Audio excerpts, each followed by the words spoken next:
जय श्री राम, जय बागेश्वर धाम, जय लक्ष्मी माता। जो भी दर्शक इस वीडियो को पूरा ध्यान से अंत तक देखे, उसकी हर प्रकार की मनोकामना को पूर्ण करना, ऐसी मैं आपसे विनंती करती हूँ। प्रार्थना करती हूँ हर किसी के दुख दर्द को दूर करना और उसके जीवन में तरक्की लेकर आना। दोस्तों, वैसे तो आज के मैं जिस टॉपिक पर बात करने जा रही हूँ, जो आज का वीडियो है बहुत ही सुंदर टॉपिक है और ये सभी लोगों के लिए जानना भी बहुत ज़रूरी है, क्योंकि आज के समय में धन की ज़रूरत हर किसी को है। हर किसी को पैसा चाहिए। यदि आप माता लक्ष्मी का स्थायी रूप से घर पर निवास चाहते हैं, यदि आप अपने घर में गरीबी को हमेशा हमेशा के लिए खत्म करना चाहते हैं, तो आज के इस वीडियो को देखने के बाद शायद आपको किसी दूसरे वीडियो की देखने की ज़रूरत बिल्कुल भी नहीं पड़ेगी। बहुत ही शानदार ज़बरदस्त वीडियो आज आपके लिए लेकर आई हूँ और जनसाधारण भाषा में आपको समझाने की पूरी कोशिश करूँगी। मैं आप लोगों को खास तरीके से 3 ऐसे पौधों के बारे में बताऊंगी, जो पौधों की जड़ यानी कि वनस्पति अगर आप अपने घर में लेकर आते हैं और उन्हें लगा देते हैं घर के अंदर, तो आपके घर में किसी भी प्रकार की कोई कमी कहीं रहेगी ही नहीं।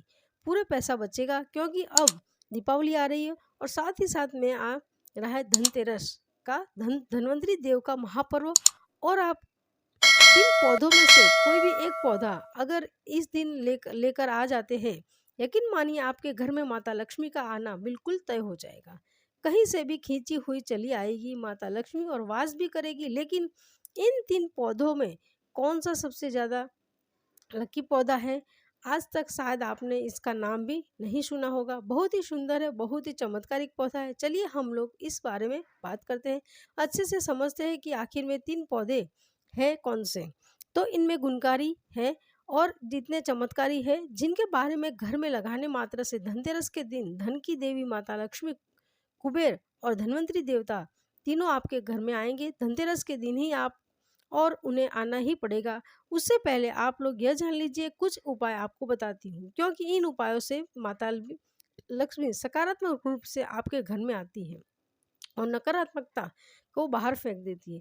धनतेरस का नाम से ही आप समझ चुके होंगे कि इसका कितना महत्व होता है, क्योंकि धनतेरस का जो त्योहार है, ऐसा व्यवहार त्योहार है जो कुछ न कुछ तो आपको इस दिन अपने घर में खरीद कर लाना ही चाहिए।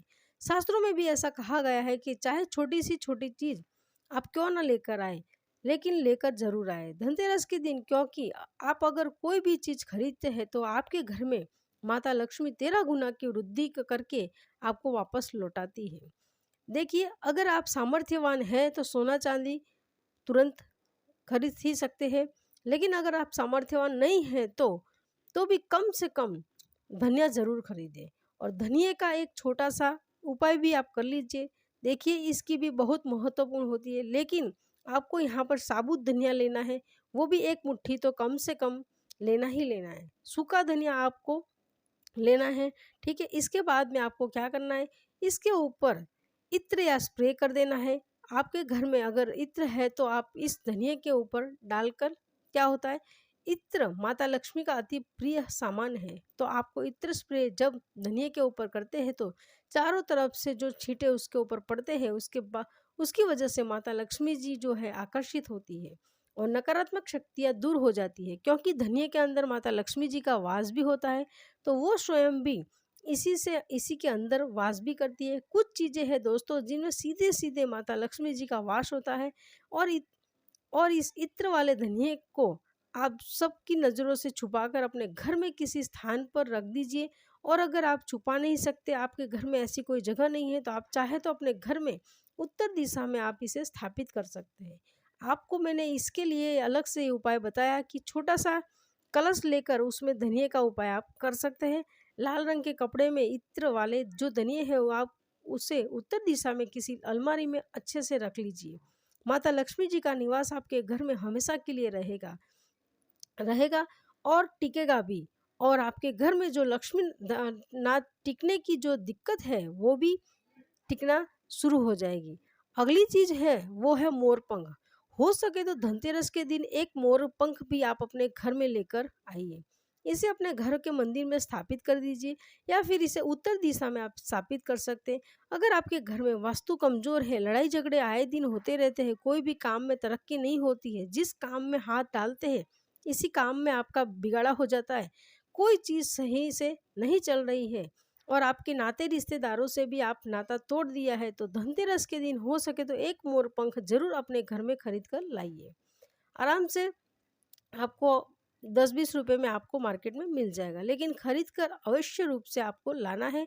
तो यह थे 2 चीज़ जो आपको धनतेरस के दिन ज़रूर खरीद कर लानी चाहिए। वैसे तो मैंने कई सारी चीज़ें आपको अपने चैनल में बताई है, लेकिन आज इस वीडियो में जो खास मकसद है वो बताती हूँ। वनस्पति के बारे में हम बात कर रहे हैं तो सबसे पहले नंबर पर जो चीज़ आती है जो आपको खरीद कर लाना है वो है विष्णु कमल जी। हाँ दोस्तों, बिश्नोई कमल नाम से ही आपको पता चलता है कि ऐसा कमाल का पौधा है दोस्तों जिसमें भगवान विष्णु जी का वास होता है। और धनतेरस के दिन अगर आपको कहीं से मिल जाता है न, तो आप समझिए कि आपसे ज़्यादा भाग्यशाली तो इस दुनिया में कोई नहीं है। आप इसे कहाँ पे पा सकते हैं? जंगल झाड़ी कहीं पर भी आपको आसपास में मिलता है, या विष्णुकांत भी इसे कहा जाता है। इसे आप अपने घर में ज़रूर लगाइए, ठीक है। और लगाना कैसे? उसके नीचे एक दीपक, यानी कि जब आप पौधे को लगा दे उसके नीचे एक दीपक जरूर जलाए, और एक दीपक घी का जलाना लगाना सबसे ज़्यादा उत्तम होता है। और यहाँ भगवान विष्णु जी का वास होगा, वहाँ पे स्वयं माता लक्ष्मी जी का वास होना ही होगा। एक सुरक्षा कवच बन जाता है यह आपके घर के लिए। और कभी आपके घर में को लक्ष्मी को प्रवेश नहीं करने देता तो कोई तंत्र शक्ति या बुरी शक्ति आपके घर में प्रवेश बिल्कुल भी नहीं कर सकती है। दूसरी जो वनस्पति है उसका नाम है लक्ष्मी कुर्ती। ये भी विष्णु कमल की तरह ही दिखता है, लेकिन यह लाल रंग में होता है, इसलिए इसे लक्ष्मी कमल भी कहा जाता है।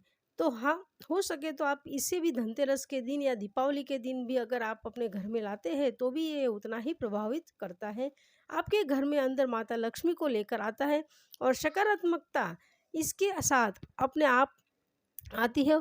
ये भी आपके घर का एक रक्षा कवच बन जाता है। तो आप सभी से मैं प्रार्थना करना चाहूँगी, विनंती करना चाहूँगी कि आज जो आप रोज़ शाम के समय कम से कम एक घी का दीपक भी अपने घर के मंदिर में के साथ साथ जो तुलसी जी का पौधा है वहाँ पर ज़रूर जलाइए। और धनतेरस के दिन तो खास रूप से आपको जलाना है, क्योंकि तुलसी जी में क्या है कि भगवान विष्णु जी का वास होता है और वहाँ पर माँ लक्ष्मी जी दौड़ी दौड़ी आती है। और साथ ही साथ मनी प्लांट का पौधा है, उसके नीचे भी आपको 1 रुपये का सिक्का जरूर ही दबा देना है।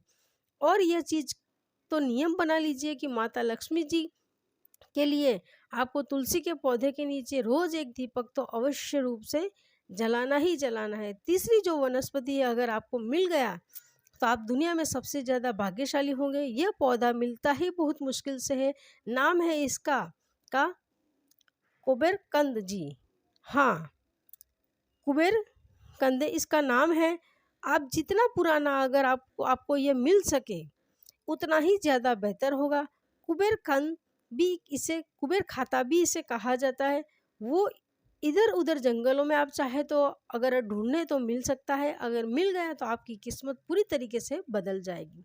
अगर कोई जड़ी बूटी वाली दुकान आप जानते हैं या आयुर्वेद या दवा वाले जो होते हैं उनको जाकर आप पूछोगे तो हो सकता है वहाँ पर भी आपको मिल जाए।